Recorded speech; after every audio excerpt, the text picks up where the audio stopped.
बहुत समय पहले की बात है। किसी वन में एक चील तथा सियारिन रहती थी।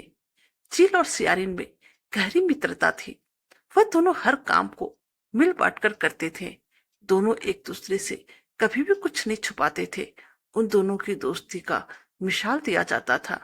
दोनों को एक दूसरे से बहुत ही ज्यादा प्रेम था। अगर कोई भी काम करना होता तो दोनों पहले आपस में सलाह मशवरा करते और उसके बाद ही वह काम करते थे। चील जो कुछ भी खाने को लेकर आते उसमें से सियारिन के लिए जरूर हिस्सा रखते। सियारिन भी चील का ऐसा ही ध्यान रखते। इस तरह दोनों के जीवन आनंद से कट रहे थे। एक दिन दोनों आपस में बैठकर यूं ही कुछ बातें कर रही थी कि उसी वक्त कुछ महिलाएं जंगल में लकड़ी बीनने के लिए आई।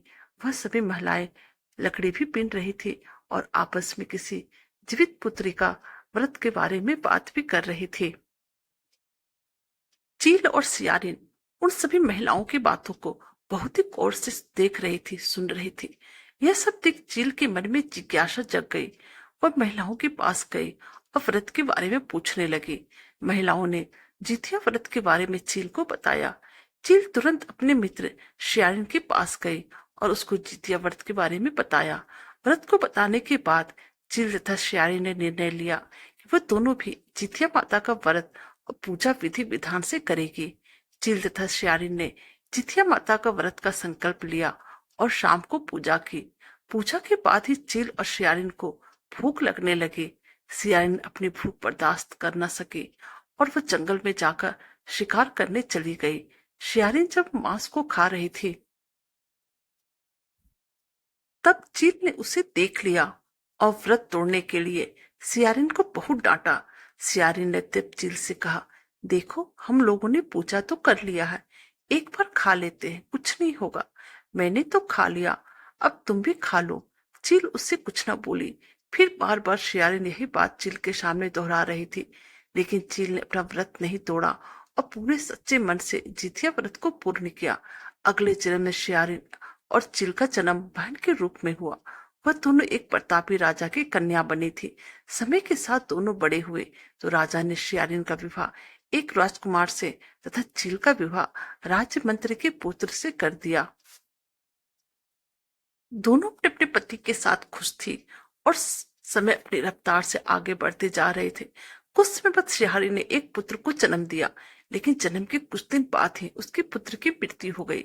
सियारिन के पुत्र की मृत्यु के बाद ही उसकी बहन चिल ने भी एक पुत्र को जन्म दिया जो जीवित था, स्वस्थ था। यह देखकर सियारिन को अपनी बहन चिल से ईर्ष्या होने लगी। सियारिन ने अपनी बहन के पुत्र तथा पति को जान से मरवाने की कोशिश की, परंतु दोनों ही बच गए। एक दिन देवी माँ सियारिन के स्वप्न में आई और उन्होंने सियारिन से कहा, यह तुम्हारे पूर्व जन्म के कर्म का फल है। अगर तुम इसे ठीक करना चाहती हो तो माँ जित्या की व्रत और उपासना सच्चे मन और पूरी श्रद्धा के साथ करो। प्रातः काल उठकर स्वप्न के बारे में सियारिन ने अपने पति को बताया। सियारिन के पति ने सुन सियारिन को व्रत करने की अनुमति दे दी और उसकी बहन चील से माफी मांगने को बोला। इसके बाद सियारिन अपनी बहन चील के घर गई और उससे अपनी गलतियों की माफी मांगी। सियारिन को उसकी गलतियों पर पछतावा देखकर चील ने उसे माफ कर दिया। अगले साल जितिया व्रत पड़ा। यह व्रत सियारिन और उसकी बहन चील दोनों ने एक साथ रखा। माता जितिया सियारिन के व्रत से प्रसन्न हुई, उसको पुत्र प्राप्ति का आशीर्वाद दिया। कुछ दिनों बाद सियारिन ने एक सुंदर बालक को जन्म दिया और फिर दोनों बहन प्रेम भाव से खुशी खुशी रहने लगे। से बोलो जितिया माता की जय। दोस्तों कहानी अच्छी लगे तो प्लीज चैनल को लाइक कीजिए, सब्सक्राइब कीजिए और शेयर कीजिए। Thank you.